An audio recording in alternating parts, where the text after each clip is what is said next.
All right, guys, back on the car here. It's Saturday, and actually, we're at the tail end of Saturday. I've been working on this trunk all day, man. It's been giving me the blues. I've been fighting it, it's been fighting me, but finally, I conquered it and got it slicked in. So, here it is. The clear is still drying, but it's much better than it was before, and I don't have any funky reaction going on. You can see all type of reflections in it right there. Very minimal orange peel, a slight bit of trash, but I'm happy with it. I'm really happy with it. I ended up going with 2 coats of clear on it. This with the first coat, there was a couple areas in the center that had a little bit of that dry spray effect where I didn't really get enough coverage. So I hit it with a second coat, and that just really kind of took care of all of that. So it's disappointing because the weather is going to take a turn for the worse, and my objective was to get the entire car cleared. But man, it is still a huge victory to get it to this point, because I was so disappointed in the situation today that I didn't even bother recording any of the footage. It was really a nightmare. That passenger side of the trunk over there, I just kept I sanded it down maybe about 5 different times. Wet sand, dry sand, all kind of sand, all different grits of sandpaper, and finally got it to a point to where I'm happy with it. I kept getting a weird reaction from it, where it was wrinkling up in certain spots. I primed it, the primer looked smooth. I wet sanded that primer, everything, sprayed it, and boom, reaction. It was like, man, I just couldn't believe it. It was really whooping me, you know. But then again, it's like I'm a novice at this, but at the end of the day, the main thing is I didn't give up, because I had to absolutely get this piece done today, because this involved both paint and clear. The rest of the car, I really don't need any paint involvement. It's mostly clear. I mean, arguably the hood, I could potentially repaint that to really get a real nice finish. And I'm still on the fence, but the biggest problem I have is the weather. It's gonna change. We're gonna get some rain tomorrow, rain into next week. And because of that, it's gonna kind of hold me up. So I'm trying to wait for a nice, decent weather day to continue with the clear, and I hope to have at least one day next week. I got to take a look at the extended forecast, but my preliminary look, it didn't really look good. So damn, worst case scenario, I just have to get some different speed reducer for the clear if the temperature drops too cold. But we absolutely will get this car completely painted before the snow flies. We still got a ways to go before that happens. But yeah, also this morning, the fender still looked good. They dried up nice. No weird reactions or any issues to complain about. Everything is looking real good, and I finally feel like I'm over the hump with the car. Once again, though, based on the fact that I haven't been that lucky, I don't want to get too excited, because there's still a lot of car to get clear on. I don't know. I gotta let this dry, and I really want to try to unmask the panels that are currently masked and just go ahead and get that flow coat on there. But the issue is that I've already run into is, you see there's like overspray on this plastic, and when you move that plastic, that overspray starts to flake off. When I started to blow clear on here, it blew a couple of chunks of that paint that's kind of oversprayed on there. It just flakes off. For example, you guys see this piece here? Let me put this damn vape thing down, but you see this? It'll just peel off. And with the air pressure from the spray gun, because with the spray gun, you don't start directly on the panel. You might start spraying like about right here. and it could blow some of that crap onto the panel. And that happened to me in a couple of spots, you know. If it wasn't for that, this thing would have been like absolutely slick, amazing paint job for the quality of clear that I use and the quality of paint gun I have. You know, like I told you guys, I'm not a professional painter, so I don't have like top-notch equipment here. But for what I have and the little experience I have over the past few days of dealing with this car, man, at this point I would say I could paint. You know, I can paint a car. So, you know, I'm feeling good. This helped lift my spirits a bit.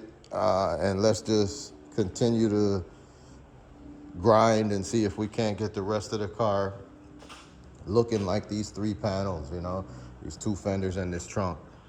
I have a lot more confidence that I can do it, and it's just a matter of getting the right conditions. I also got some stuff going on, man, where the roof right above the car, there's like some stuff hanging and ready to drop. So I don't know if you guys can see like that piece of plywood. I gotta get up there on the ladder and take that down because one small piece had come down, and my bad luck, you know, I don't wanna have this car with wet paint or even dry paint and that fall down on it. So, man, I gotta break out the ladder and climb up there and do that, but one thing at a time, one thing at a time. So, just wanted to show you guys that I did get the trunk slicked in. The paint is finally laid down nicely, and so is the clear. It's just drying and flashing, or whatever you want to call it. Nice 2 coats. You guys can see the reflections of the banner that's hanging on the wall and whatnot, and you know, it looks good. You know, the center panel and this other panel are a little bit nicer. You can just see the light, the reflection of the light there, the overhead lights. And if you look on this side, it's a little bit blurrier, and there's some trash in the paint in one spot. But that's okay. It looks good. And, you know, once I get the rest of the car flow coated, it's gonna look absolutely stunning. Once we put the trim on there and get some nice wheels on the car, you guys are gonna really be able to see the fruits of my labor here. And at that point, we can say we got the checkered flag and we did it. But so far, so good. You know, I'm not gonna continue to talk you guys to death, but hey, I wanted to show it to you. I'm feeling good. I hope you guys are feeling good too for me, and that we continue to press forward and go ahead and hit that grand slam. Well, I don't know if it could be a grand slam at this point, but let's at least try to get a home run. We can't get a grand slam when we had this many issues and had to repaint panels and all of that. A grand slam would have been getting it absolutely perfect on the first go round. But it's hard to expect that as a, you know, what do you call it, a inexperienced painter, right? I'm just somebody who's got the heart to try and a couple dollars to make it happen, you know, but it's all off of the strength of my motivation and my muscle. I'm the one doing this, right? So I'm not trying to toot my own horn, but I'm feeling good.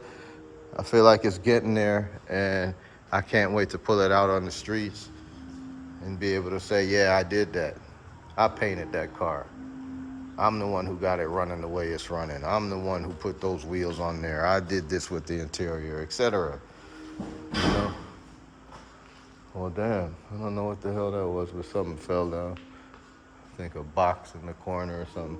Anyway, guys, so that's it. We got it painted, the trunk, that is. It took all Saturday, which is a little bit crazy. Experienced painters out there, I don't know if you can relate or if you're gonna laugh at me, but it literally took me hours. It's like, what, 3 o'clock, 3:30, and I got here at 10, you know, so. But that's how it goes, you know, you got things to contend with when you're painting. You have to allow a certain time for it to flash, you know, 10, 15 minutes in between coats.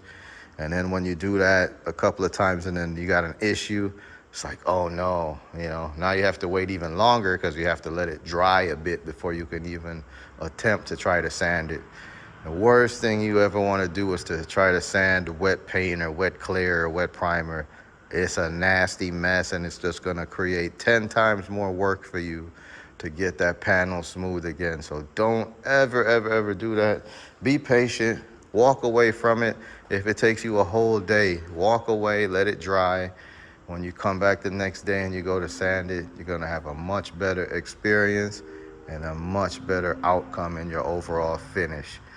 So I guess that's my tips and pointers that I could give you and my little bit of advice. But stick with me, guys, because while I'm trying to give advice, I still need some. If anybody has any advice for me as we move forward, because I'm open and willing to listen. It's my plan now is to essentially unmask the areas of the car that you see under wraps, and then the panels that are still exposed, the fender and the two fenders in the trunk, I'm gonna mask those off because I really don't want to get overspray on them. They look pretty good right now. So the idea is just to clear the hood, the roof, the doors, and the quarter panels, and a little bit more on the rear bumper area. The trunk is good. You know, the cove molding goes here, but I still hit it with some clear. And but this area is what I'm talking about. I still need to hit this area with some more clear. So that's the plan.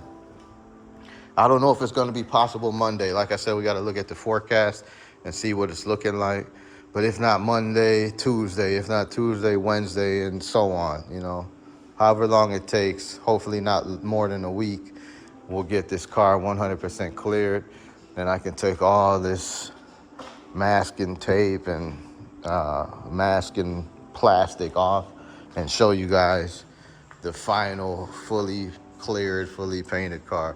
Because another thing here is, after my terrible experience with buffing, I'm hoping that I can continue to get a nice slick layer of clear like we see on the fenders and the trunk, and avoid having to buff it, at least right away. You know, I would leave it as is, give it a chance to really dry really well.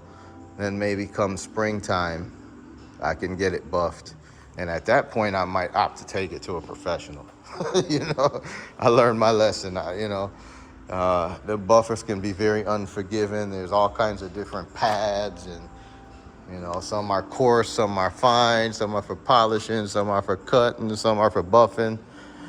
And then the buffer is a whole nother story. You know, you really need a good quality buffer, not a cheap one where you can't really control the speed as fine as you'd like. Anyway, guys, at this point, I think I'm going to cut the video. I want to thank everybody who's been rocking along with the build series to see the ups and downs, the peaks and valleys, and to where we finally have the car. And, you know, just really appreciate you guys being a part of this process. And yeah, please remember to hit that like button. If you're new here, subscribe so you can continue to see the content as we progress through this build and future builds as well.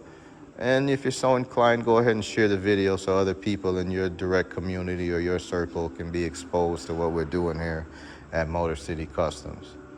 Once again, I'm your host, Shawnee C. This is Motor City Customs in the city of Detroit, state of Michigan, in the United States of America.